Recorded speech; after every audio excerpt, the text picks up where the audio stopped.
Leikfangasaga, gæludýravandamálið. Bósi, Viddi, Dísa og hinn leikföngin voru afar hamingjusöm.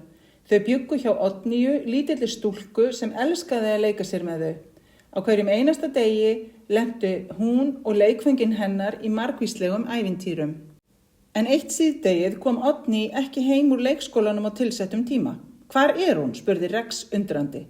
Ekki hafa áhyggjur. Hún hefur áreiðanlega skroppið í heimsókn til bestu vinkonu sinnar, svaraði Viddi róandi röddu.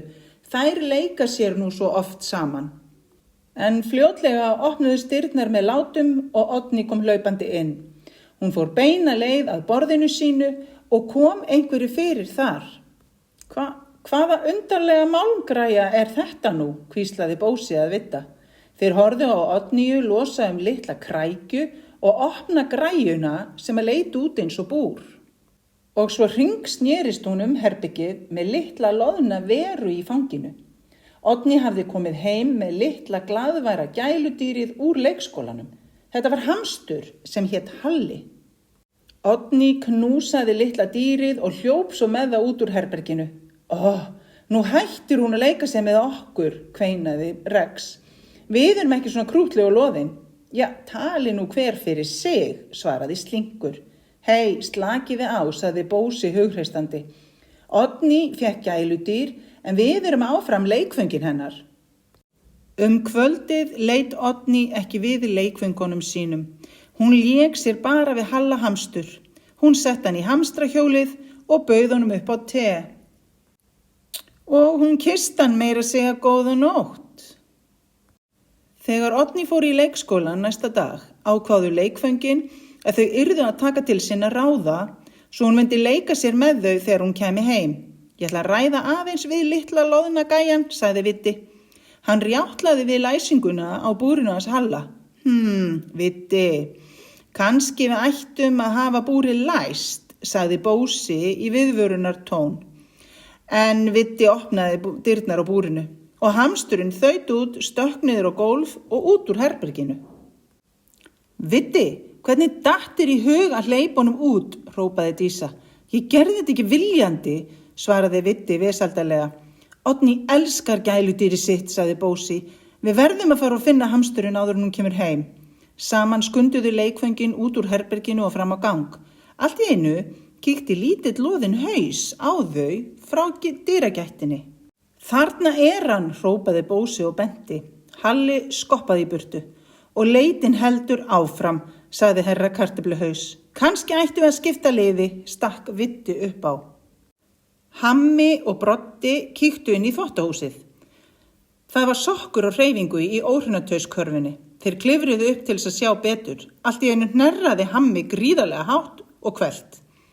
Þeir Broddi kolstiftust niður á gólfið. Og í sömu andrá hljóp Halli á harða spretti út úr þvottahúsinu. Ætli sé ekki með ofnæmi fyrir nagdýrum, sagði Hammi. Herra Kartöfluhaus og Trixie voru að leita undir rúminu þegar Trixie sá 2 augu sem störðu á hana. Hún mjakaði sér lengra undir rúmið og þá, ég föst. Herra Kartöfluhaus hóf að toga í lappirnar á Trixie alveg þangað til plúps. Handleggirnir duttu af honum. Vinirnir tóku ekki einu sinni eftir því að Halli valhoppaði í burtu. Nokkrum mínútum síðar komu Bósi og Dísa auga á Halla upp í sófa á baku púða. Leið og þau tipluðu á tánum í áttina til hans, rakst Dísa óvart í Bósa sem sendi frá sér háværan geisla.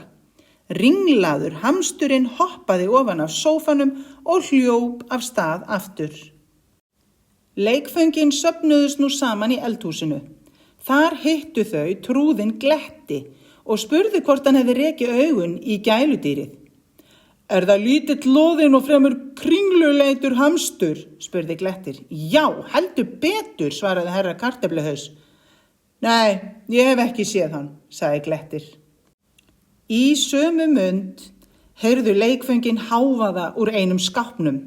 Viddi opnaði skáphurðina og þar sat Halli og hámaði alsæll í sig morgunkorn. Jæja, Halli minn, nú tími til komin að drífa sig aftur í herbergið hennar Oddnýjar.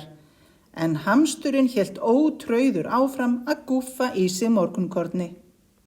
Láttu ekki svona, Stubbur minn, sagði Dísa, leið og hún sveiflaði snörunni sinni í áttina að Halla. En Halli satt alveg rólegur. Allt í einu fékk Bósi hugmynd. Koma svo, allir eiga að taka slatta af morgunkorni og elta mig, sagði hann hvetjandi við vini sína. Að því búnu raðaði Bósi kornunum í línu eftir eldhúsgólfinu.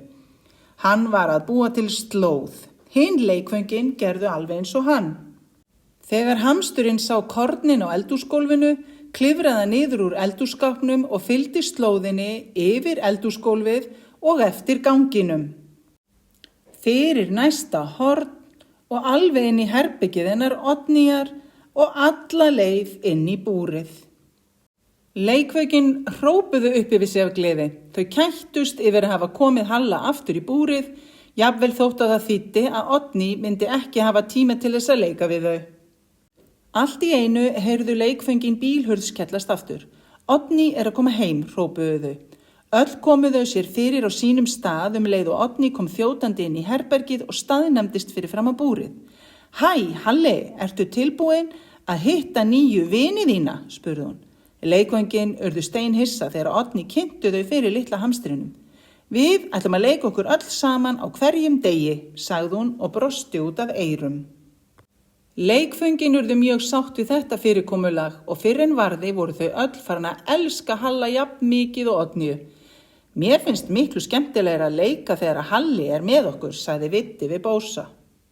Sammála, svaraði Bósi, en við skulum eiga leynibirgðir af morgunkorni til öryggis. Engin spurning, sagði Viddi brosandi og klappaði hamstrinum vingjarnlega á kollinn.